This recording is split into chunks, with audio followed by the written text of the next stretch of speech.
નમસ્કાર વિદ્યાર્થી મિત્રો, જ્ઞાન વિદ્યાપીઠમાં તમારું હાર્દિક સ્વાગત છે. હું છું તમારા ગણિતનો શિક્ષક મયુર સર.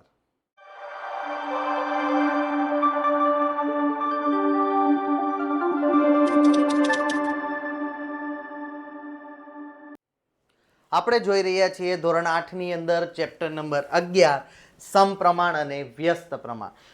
આજનો આપણો ત્રીજો લેક્ચર છે. હજી સુધી જો આગળના લેક્ચર નથી જોયા તો ઉપર આઈ બટનમાં એની લિંક આપેલી છે, અથવા તો તમે અમારી ચેનલના પ્લેલિસ્ટમાં વયા જશો, ત્યાં પણ તમને ધોરણ 8નું આ ચેપ્ટરનું પ્લેલિસ્ટ મળી જશે. પહેલાં એ વિડીયો જોવો, એમાં થિયરી સમજાવેલી છે, આગળના દાખલા સમજાવેલા છે, જેથી કરીને આજનો જે આપણો કોન્ટેન્ટ છે એ તમને વ્યવસ્થિત અને સારી રીતે સમજાઈ જાય. આજનો ટોપિક શરૂ કરતા પહેલા એક નાની એવી ટકોર છે કે હજી સુધી જો તમે અમારી ચેનલને સબસ્ક્રાઇબ નથી કરી તો સૌપ્રથમ ચેનલને સબસ્ક્રાઇબ કરો. આ વિડીયો લેક્ચર જોવાની મજા આવે છે તો વિડીયોને લાઇક કરો અને તમારા મિત્રો સાથે શેર કરો. વધારે વાત ન કરતા ચાલો આજનું આપણું જે લેક્ચર છે એને આપણે શરૂ કરીએ. સમપ્રમાણ અને વ્યસ્ત પ્રમાણ. સમપ્રમાણ જેમ આપણે લાસ્ટમાં સમજાતા કે બંને રાશિમાં સરખો ફેરફાર થશે. એક બાજુ વધારો થાય તો બીજી બાજુ પણ વધારો થાય, એક બાજુ ઘટાડો થાય તો બીજી બાજુ પણ ઘટાડો થાય, તો એને સમપ્રમાણ કહેવાય. આપણે એક્ઝામ્પલ આપ્યું હતું કે ખાંડ. આજે આપણે એનો દાખલો પણ જોવાનો છે. 1 કિલો ખાંડ લેશું તો એમાં ખાંડના દાણા સમજો કે 500 છે. જસ્ટ એન એક્ઝામ્પલ છે, કહેતા નહીં કે ના સર 500 ન હોય. તો આપણે એક્ઝામ્પલ આપ્યું. કિલો ખાંડ લીધી તો એમાં ખાંડના દાણા છે 500. હવે મેં 500 ગ્રામ લીધી, ખાંડમાં ઘટાડો કર્યો તો દાણાની સંખ્યામાં પણ ઘટાડો થશે, 250 દાણા જ આવશે, તો બંને તરફ ઘટાડો થયો. સમજો કે 2 કિલો લીધી, એક બાજુ વધારો કર્યો તો બીજી બાજુ ખાંડના દાણા 1000 થઈ જશે, એમાં પણ વધારો થઈ ગયો. થયું ને? બંને તરફનો ફેરફાર સમાન થતો હોય તો આપણે એને સમપ્રમાણ કહેતા હતા. સ્વાધ્યાય 11.1 આખો સમપ્રમાણ ઉપર છે, એનું સૂત્ર આપણે જોયું હતું ને એના દાખલા જોયા હતા. ચાલો આજે શરૂ કરીએ, આગળના દાખલાઓ તરફ જઈએ.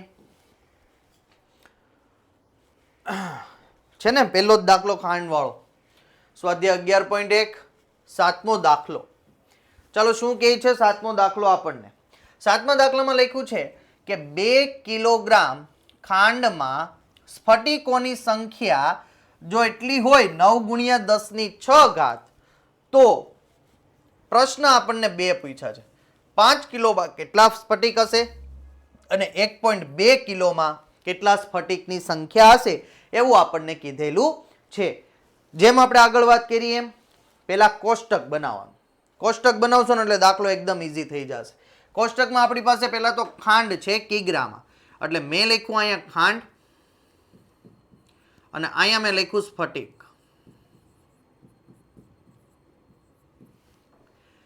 મારી પાસે 2 કિલો ખાંડ હતી ત્યારે સ્ફટિકની સંખ્યા છે 9 ગુણ્યા 10⁶. હવે એમાં એમ કીધું કે 5 કિલો ખાંડ લઉં ત્યારે કેટલા સ્ફટિક હશે અને 1.2 કિલો ખાંડ લઉં ત્યારે કેટલા સ્ફટિકની સંખ્યા હશે, એવું આપણને પૂછવામાં આવ્યું છે. આ થઈ ગયું આપણું કોષ્ટક તૈયાર.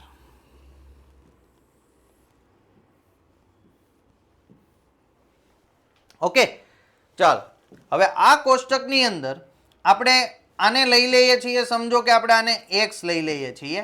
આ આપણું x છે, તો આ x1, આ x2, આ x3. આને આપણે સ્ફટિકને y લઈ લઈએ, y1, y2, y3. ઓકે, આ જ પ્રમાણે આપણે દાખલા ગણવાના થશે. ચલો પહેલો દાખલો છે 5 કિગ્રા માટે, તો આપણે આ બેને ધ્યાનમાં રાખવાનું. સૂત્ર શું છે સમપ્રમાણનું?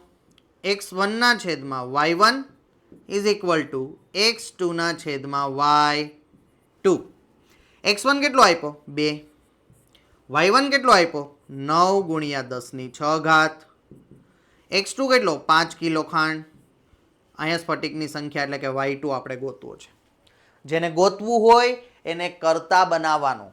આપણે અહીંયા y2 ગોતવું છે, આને કરતા બનાવીએ એટલે આ બાજુ જાય અહીંયા ભાગાકારમાં તો 2 સાથે ગુણાકારમાં,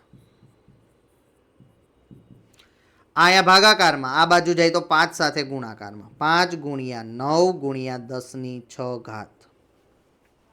ઓકે, y2 ગોતવો છે તો 2 ને આપણે મોકલી દઈએ, આ બાજુ ગુણાકારમાં છે, પેલી બાજુ જાય તો ભાગાકારમાં. 5 ગુણ્યા 9 ગુણ્યા 10 ગુણ્યા 10⁵.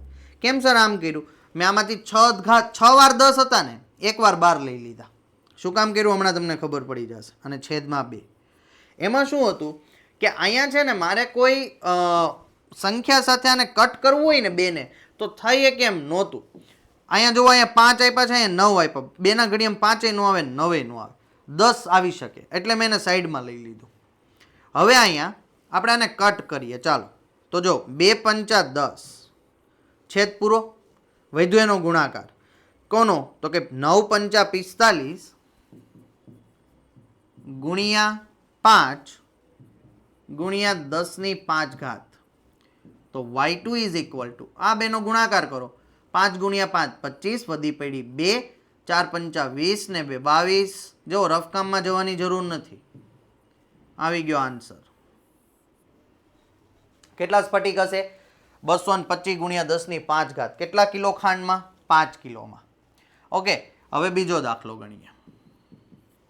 હવે આ લેવાનું છે x3, પણ આપણે પેલું સૂત્ર આ એમને રાખશું. તો શું રાખીએ? x1 છેદમાં y1. હવે 3 આવી જશે, x3 છેદમાં y3. x1 તો આપણને ખબર છે કે 2 કિલો ખાંડમાં કેટલા સ્ફટિક હતા? y1 9 ગુણ્યા 10 ની 6 ઘાત સ્ફટિક હતા, બરાબર. x3 કેટલી ખાંડ માટે? 1.2 કિલો. સ્ફટિકો ગોતવાના છે y3. સેમ વસ્તુ y3 ને કરતા બનાવી દો, 2 ની સાથે ગુણાકારમાં જશે. અહીંથી આને મોકલી દો, 1.2 ગુણ્યા 9 ગુણ્યા 10 ની 6 ઘાત. ચાલો તો y3 ઇઝ ઇક્વલ ટુ, અહીંયા ગુણાકારમાં છે, પેલી બાજુ મોકલશું તો વયા જશે ભાગાકારમાં. તો આના ભાગાકારમાં લખી નાખ્યા 2. સર 12 કેમ લખ્યા? 1.2 પોઈન્ટ મેં દૂર કર્યો, 10 આવી ગયા.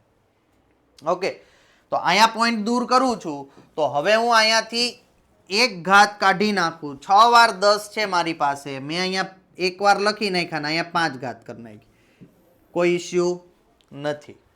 10 10 ઉડી ગયા, 2 છક 12, છેદ પૂરો. તો y3 કેટલું મળ્યું? y3 બરાબર 6 ગુણ્યા 9 ગુણ્યા 10 ની હવે 5 જ ઘાત છે. ચાલો કેટલા થશે? 6 9 54 ગુણ્યા 10 ની 5 ઘાત. મળી ગયું બીજાનો પણ આન્સર. 54 ગુણ્યા 10 ની 5 ઘાત જેટલા સ્ફટિકો હશે. 1.2 કિલો જો તમે ખાંડ લ્યો ત્યારે. છે ને એકદમ ઈઝી. ખાલી કટ ક્યાં કરવાનું? અહીંયા ધ્યાન રાખવાનું છે. એક ઘાત ઓછી કરીને મેં, એના ઉપર તમારે થોડુંક ધ્યાન ફોકસ કરો એટલે કાંઈ અઘરું છે ને. આવા નાના નાના દાખલા છે, ખાલી ગણતરીમાં ધ્યાન આપવાનું છે. સૂત્ર તો એક જ આવે છે. સમજાઈ ગયું? નો સમજાય ક્યાંય અટવાવ તો કોમેન્ટ કરી દેવાની, અથવા તો આ વિડીયોના ડિસ્ક્રિપ્શનની નીચે અમે વોટ્સઅપની લિંક આપેલી છે, એના ઉપર ક્લિક કરો એટલે વોટ્સઅપ ખુલી જશે. આ ચેપ્ટરનું નહીં, કોઈ પણ ચેપ્ટરનું કાંઈ ન સમજાય તો એના ઉપર ક્લિક કરશો એટલે તરત જ વોટ્સઅપ ખુલશે. વોટ્સઅપમાં મેસેજ કરી દેવાનો, સર આ વસ્તુ નથી સમજાતી, સમજાવી દો ને. તમારા વોટ્સઅપનો અથવા તો કોમેન્ટનો અવશ્ય રિપ્લાય આપવામાં આવશે, એ મારી ગેરંટી છે. ઓકે, તમારું સોલ્યુશન આપણે કરી દેવાનું છે, ક્યાંય આપણે અટવાવાનું નથી. ચાલો નેક્સ્ટ પર જઈએ. 8મો દાખલો શું કહે છે? રશ્મિ પાસે 1 સેમી બરાબર 18 કિમીનું પ્રમાણ માપ હતું અને એક નકશો એવો હતો, મતલબ કે નકશો દોર્યો હતો. નકશામાં તો આપણે કંઈ બધું શહેરમાં જેટલા કિલોમીટર હોય એટલા ન બતાવી શકીએ.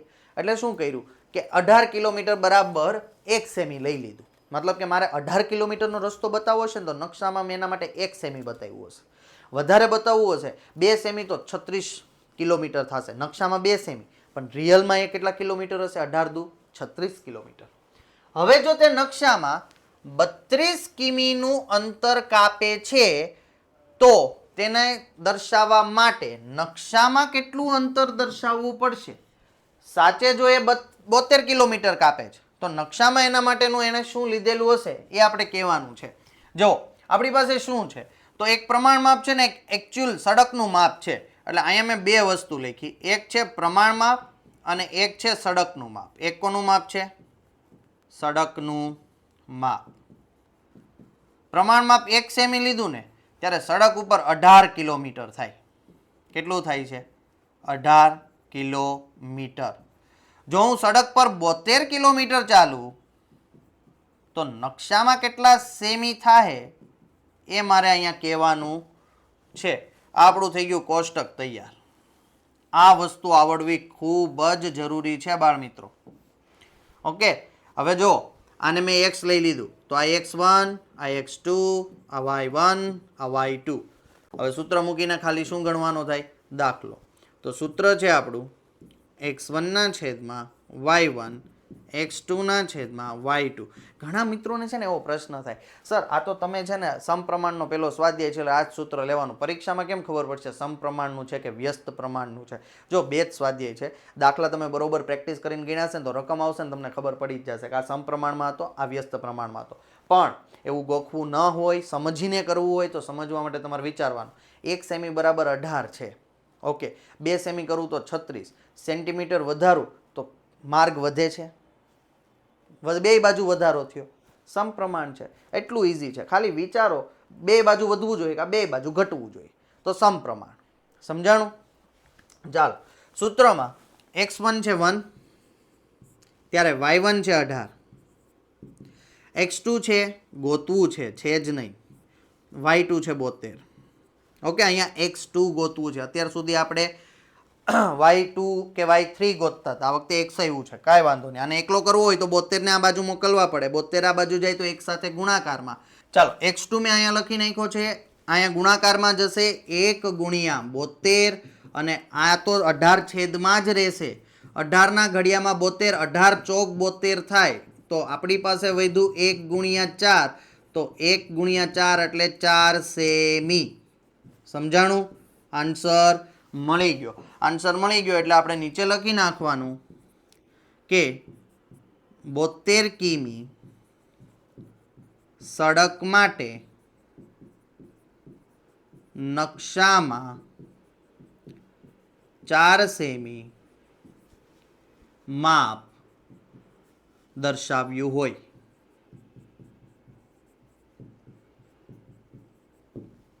આ થઈ ગયો આપણો આન્સર. છે ને એકદમ ઈઝી દાખલો, બધા આવા જ છે, એકદમ ઈઝી રીતે થઈ જશે, કાંઈ ચિંતા કરવાની તમારે જરૂર નથી. ચાલો, એના પછીનો 9મો દાખલો શું કહે છે? 9મા દાખલામાં આપ્યું છે એક 5 મીટર અને 60 સેમી ઊંચા શિરોલમ થાંભલાના પડછાયાની લંબાઈ. ઓકે, એક થાંભલો એટલો ઊંચો છે, કલર બદલાવી નાખીએ તો દેખાય. આ થાંભલો છે ને એટલો ઊંચો છે 5 મીટર અને 60 સેમી, પણ એનો પડછાયો જે પડે છે ને એ 3 મીટર અને 20 સેમી છે. 3 મીટર અને 20 સેમી. તો બે વસ્તુ ગોતવાની કીધી. 10 મીટર 50 સેમી ઊંચા થાંભલાની પડછાયાને, એટલે પેલા આ ઊંચાઈ હશે તો પડછાયાની ગોતો, અને બીજી વાર એમ કીધું કે પડછાયો એટલો હોય 5 મીટરનો તો થાંભલાની ઊંચાઈ ગોતો. બે દાખલા છે, કાંઈ વાંધો નહીં. સૌથી પહેલા કોષ્ટક અહીંયા લખું છું થાંભલો,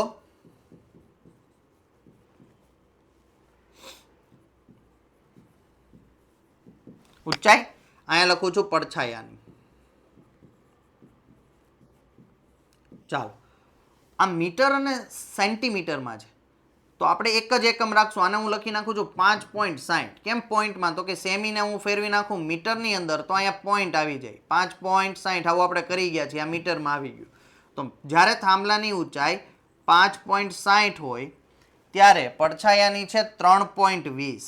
પોઈન્ટમાં લખી નાખવાનું, બધું મીટરમાં લખ્યું છે. ઓકે, જેથી કરીને એકમ આપણે ઇઝી ગણતરીમાં રહે.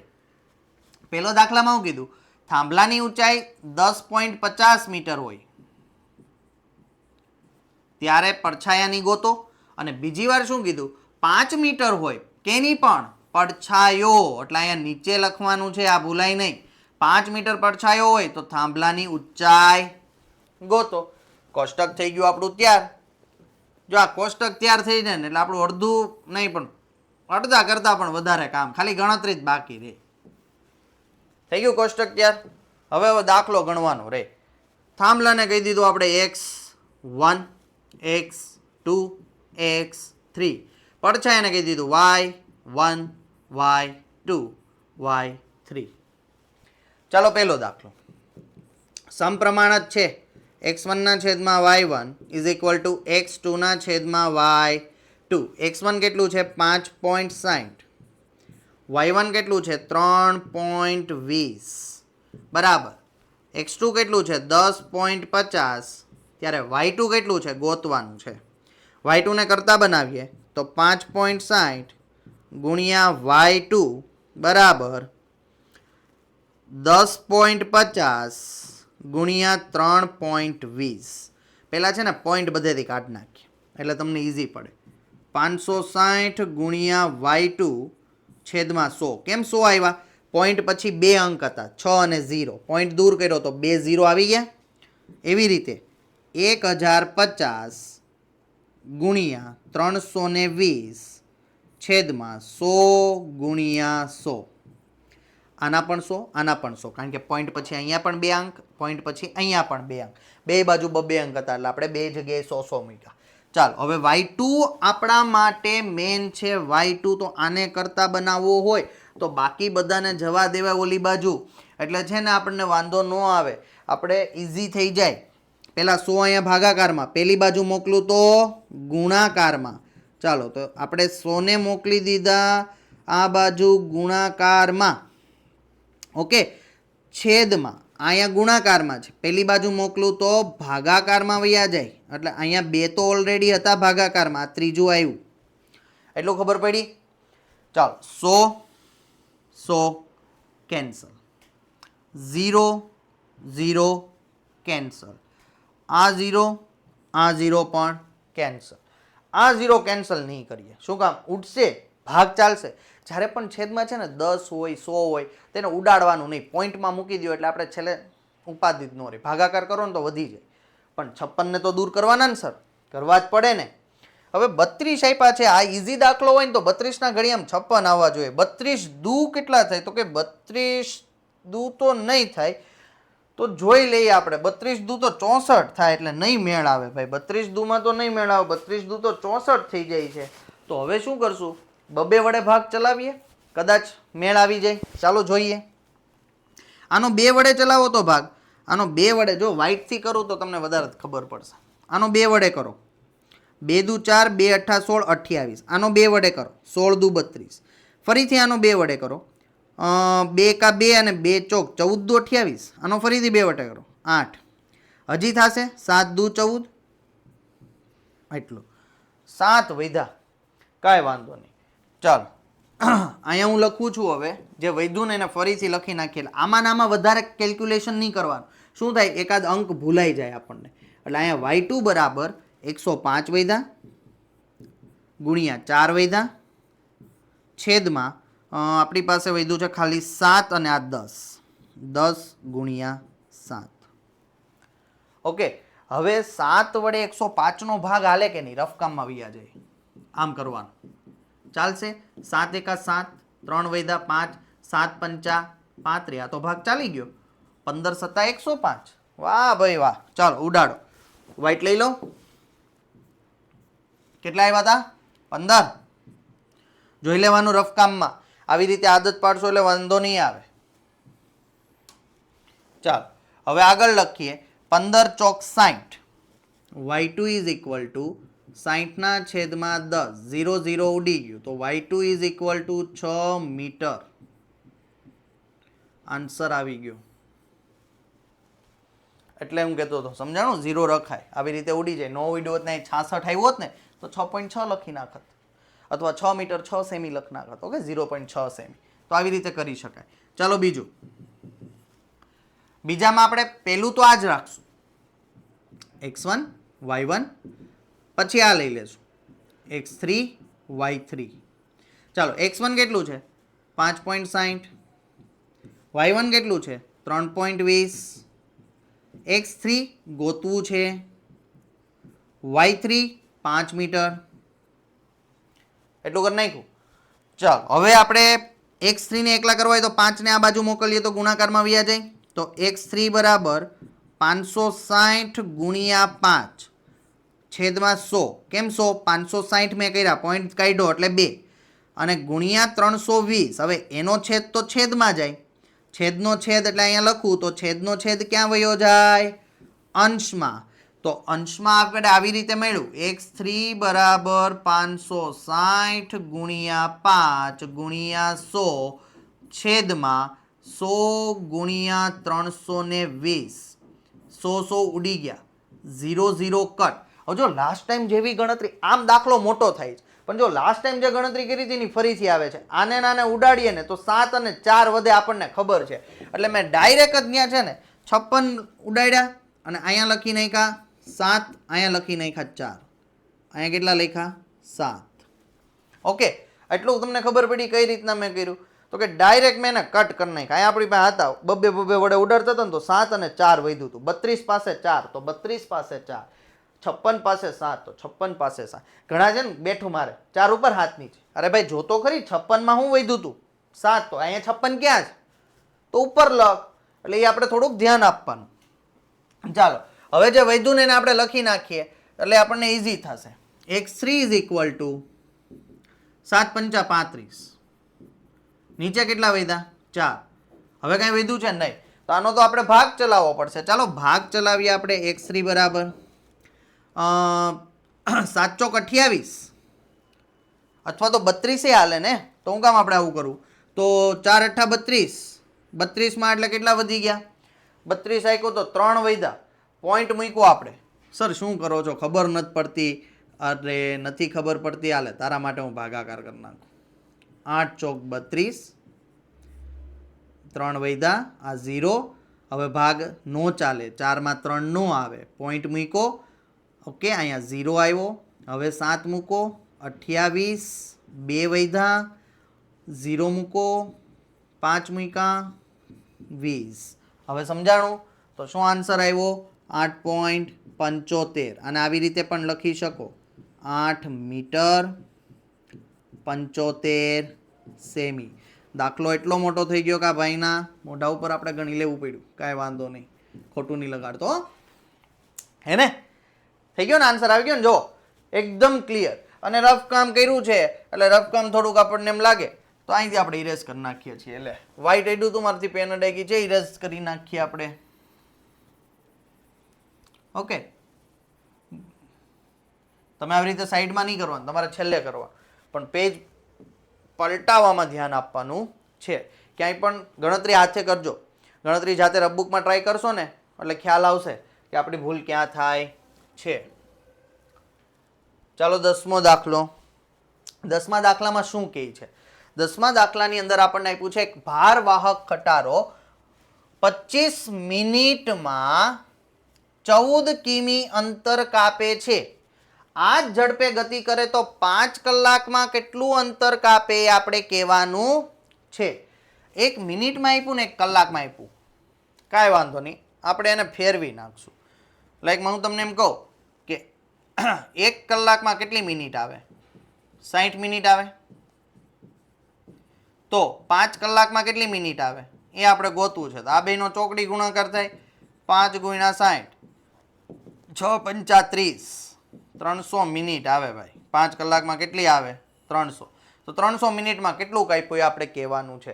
સૌથી પહેલા આપણે કોષ્ટક બનાવવાનું ભૂલવાનું નહીં. આપણી પાસે છે સમય અને અંતર, બે રાશિ છે. કઈ કઈ રાશિ છે? સમય અને અંતર. સમય કેટલો આપ્યો? 25 મિનિટ. 25 મિનિટમાં કેટલું અંતર કાપી લીધું? 14. તો 5 કલાક એટલે કે 300 મિનિટમાં કેટલું અંતર કાપશે એ આપણે કહેવાનું છે. આપણું કોષ્ટક થઈ ગયું તૈયાર. આપણે સમયને કહી દઈએ x, તો x1 x2, અંતરને કહી દઈએ y, તો y1 y2. હવે આપણે આગળ દાખલો ગણી શકીએ. સમપ્રમાણ છે, કારણ કે જેમ સમય વધશે તો અંતરે વધશે. તો x1 ના છેદમાં y1 is equal two x2 ના છેદમાં y2. x1 કેટલું આપ્યું? 25. y1 કેટલું આપ્યું? 14. x2 કેટલું આપ્યું? 300. અને y2 કેટલું આપ્યું એ તો ગોતવું છે સર. y2 ને આ બાજુ મોકલો તો 25 સાથે ગુણાકારમાં, 14 ને આ બાજુ મોકલો તો 300 ગુણ્યા 14. y2 ઇઝ ઇક્વલ ટુ 300 ગુણ્યા 14 છેદમાં 25. ચાલો ભાગ ચલાવવાનો છે. જો અહીંયા વિચાર, બધા બાળકો અહીંયા સુધી પહોંચી જાય પછી ભાગ ઘણાને ઉડાડતા ન આવડતા, એના માટે ધોરણ 6 ની ચાવી યાદ કરવાની. આનો બેનો 5 વડે ભાગ ચાલશે. અથવા એમ ન હોય ને તો આની જગ્યાએ જો આમ લખી શકું 100 લખી શકું ને તો મને ખબર છે 25 ચોક 100 થાય ને 4 તેરી 12 થાય. તો મેં અહીંયા ડાયરેક્ટ છે ને 12 લખ નાખ્યું. 25 ગુણ્યા 12 કેમ ખરું ન ખબર પડી? જો અહીં રફકામમાં કરી દો તમને. 300 નું આમ લખીએ 3 ગુણ્યા 100 એટલે 300 છેદમાં 25 હતા. 25 ચોક 100 4 તેરી કેટલા થાય? આનો નાનો ગુણાકાર ઉડી ગયું ડાયરેક્ટ. વધ્યું શું આપણી પાસે? તો y2 ઇઝ ઇક્વલ ટુ 12 ગુણ્યા 14 વધ્યું છે. તો આપણી પાસે 12 છે અને 14 છે. 2 કા 2 1 1 1 4 દુ 8 અને 4. ઓકે 8 6 1. તો શું જવાબ આવ્યો? y2 is equal two 168 kilometre. આવી ગયો આન્સર. નીચે લખી નાખવાનું કે 5 કલાકની અંદર 168 કિલોમીટર જેટલું અંતર કપાશે. આવી રીતે વ્યવસ્થિત દાખલો ગણેલો હોય એટલે આપણને પૂરા માર્ક મળી જાય. નીચે નીચે જ ગણવાનું, કોષ્ટક મસ્ત બનાવી દેવાનું, આની ગણતરી દર્શાવી દેવાની એરો મારીને, એટલે પૂરા જ માર્ક. જોવાવાળાને એમ જ થાય કે વેરી ગુડ ભાઈ, કાંઈ ઘટતું જ નથી. જ્યાં પણ અટવાવ્યા કોમેન્ટ અથવા વોટ્સઅપમાં મેસેજ, જાતે પ્રેક્ટિસ કરવાની એટલે વાંધો આવે નહીં. ચાલો નેક્સ્ટ. ઓકે બાળ મિત્રો, તો આજનું આપણું અહીંયા સુધી જ હતું. ફરીથી કહું છું કે હજી સુધી જો તમે ચેનલને સબસ્ક્રાઇબ નથી કરી તો સબસ્ક્રાઇબ કરી દો. વિડીયો જોવાની મજા આવી હોય તો વિડીયોને લાઇક કરી દો અને તમારા મિત્રો સાથે શેર કરી દો. તમારા ભાઈ બહેન જે ધોરણ 10માં ભણતા હોય તો ધોરણ 10ના વિદ્યાર્થીઓ માટે બોર્ડ સુધી તૈયારી કરાવવા માટે 26 તારીખે જેની બોર્ડની પરીક્ષાઓ શરૂ થાય છે એની તૈયારી માટે આપણે વન શોટ નાખીએ છીએ. વન શોટ એટલે એક જ લેક્ચરની અંદર આખા ચેપ્ટરનું રિવિઝન હોય. તો જે પણ વિદ્યાર્થીઓ છે તમારા ભાઈ બહેન ધોરણ 10માં બોર્ડમાં, ધોરણ 12માં છે તો એમને મેસેજ આપી દેજો અને તમારા મિત્રો સાથે શેર કરજો. ઓકે આજનું અહીંયા સુધી. Thank you. આભાર.